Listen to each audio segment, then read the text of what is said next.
of the press. I will dedicate my abilities to what I believe in. A nation where hard work is rewarded and where the dignity of work is respected.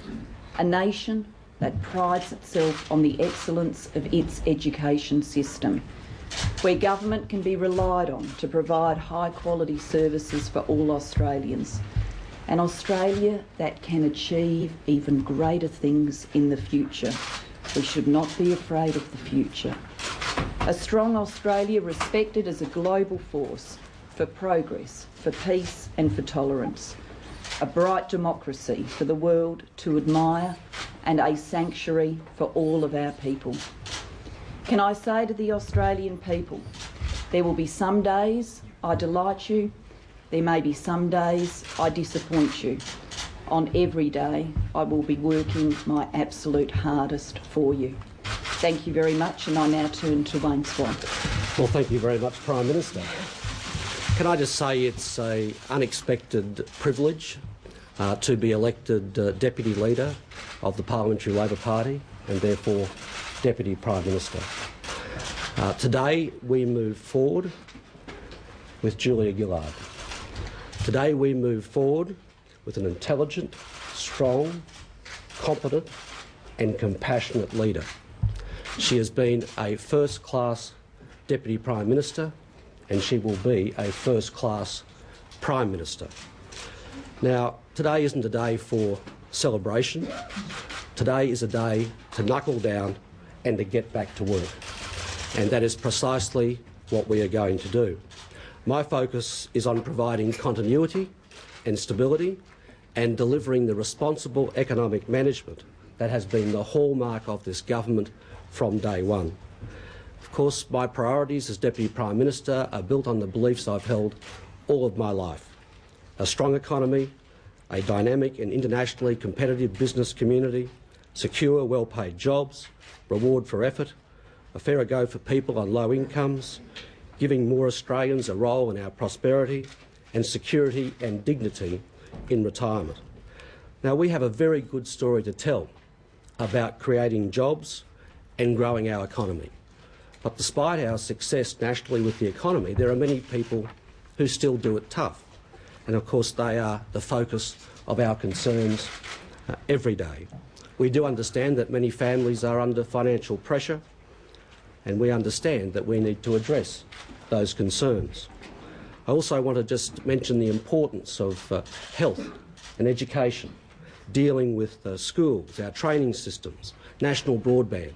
They remain very important priorities for our government. But underpinning all of that is our emphasis on strong, responsible economic management. Now, I just wanted to say a couple of things about Kevin Rudd, because I've worked closely with Kevin over 25 years. It's a really tough day for Kevin, for his family and for his staff. But I'd like to pay tribute to the hard work that he has put in his time as Prime Minister, but also in his time in public service over a long period of time. It's a tough day, but he's done a lot of good and he's worked very hard over a long period of time. But for us, it's straight back to work. Okay, one at a time. We'll take Matthew first. Did you finally, in deciding to take this move, were you moving from the position that you believed Labor was unelectable under Kevin Rudd's leadership? Well, I think I've made clear my reasons for taking this position. I came to the view that a good government was losing its way. I came to the view that for the Australian nation, I had a responsibility to step up, to take control and to make sure that this government got back on track. And I believe too, I've got a responsibility to make sure that at the next election, Labor is there at its strongest, putting its case as to why the Australian people cannot and should not risk the opposition's cuts to health and education and a return to work choices. When will the people get a say on this? Well, as I've indicated, obviously in the coming months I will go to the Governor-General and I will ask that she call the election. But in the time in between, I'm asking the Australian people for their consideration and support to achieve the things that I have outlined today, So no and earlier to election, run no earlier election. and to run a good and stable government focused on the needs of the Australian people. Ms Gillard. I'll come back through. I'll go Phil and then Angela and then Patricia. Ms Gillard, one policy you didn't mention was asylum seekers. Are you going to shift the party to the right on that? And secondly, do you envisage a role for Mr Rudd in the ministry? Well, Mr Rudd, Kevin, has obviously indicated publicly, and he has indicated to me privately, that he sees a future for himself in the Federal Parliamentary Labor Party. When I spoke in this room not many hours ago at our caucus meeting, I said I believed Kevin Rudd had a great future in the Labor Party and in the Federal Parliamentary Caucus if he wanted one. Now, of course, we will have those discussions. Today is obviously a difficult day for Kevin, for his family, so he will probably choose to spend some time with his family, and there are plenty of times for those discussions. On the question of asylum seekers, can I say this? I can understand that Australians are disturbed when they see boats arrive on our shores unannounced. I can understand that Australians are disturbed by that. I can understand that sense of anxiety. This country is a sanctuary. It's our home. So we've got a responsibility to manage our borders and manage the question of asylum seekers in the best possible way. I've got no truck at all with elevating and fear-mongering about a problem for political advantage, which is what I believe the opposition is seeking to do.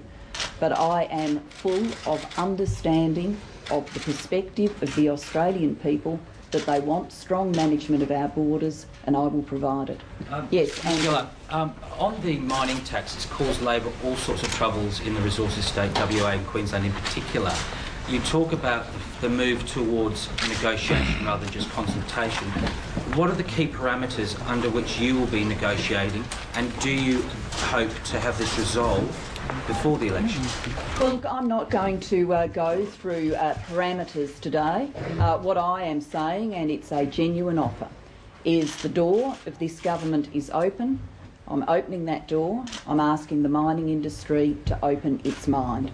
I believe that Australians are entitled to a fairer share of the mineral wealth that is in our ground and belongs to all of us. We will negotiate through with the mining industry.